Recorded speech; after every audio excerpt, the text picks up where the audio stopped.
Assalamualaikum warahmatullahi wabarakatuh. Sugeng enjing bocah-bocah. Piye kabar dina iki? Mugi-mugi kabeh padha sehat ya. Dina iki wayahe sinau basa Jawa, bahasan basa Ngoko lan basa Krama.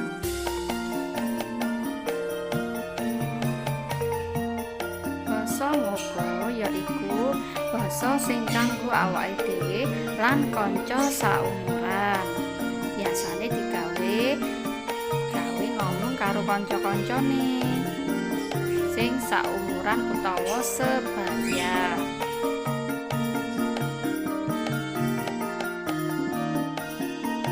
Basa Krama yaiku basa kanggo awake dhewe marang wong kang luwih tuwa. Contone marang bapak, marang ibu, ke ustazah utawa ning ustad. Ngoten nggih. Saiki tuladhane utawa contone basa Ngoko lan basa Krama.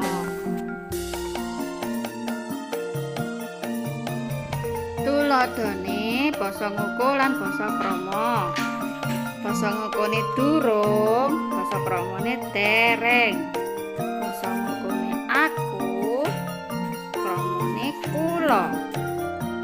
Dhisik basa Kramane rumiyin. Diwenehi basa Kramane diparingi. Pegel basa Kramane saya. Ditulis ning buku catatan ya.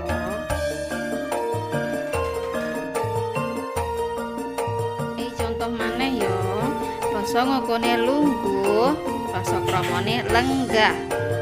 Ngombe, basa Kramane ngunjuk. Wedi, basa Kramane ajrih. Karo, basa Kramane kaliyan. Dewe, basa Kramane piyambak. Bocah-bocah, iku mau tuladhane basa Ngoko lan basa Krama. Saiki tugase tulisan ing video iki dirubah dadi basa Krama, ditulis ing buku catatan. Ibu menyang pasar, basa Kramane apa?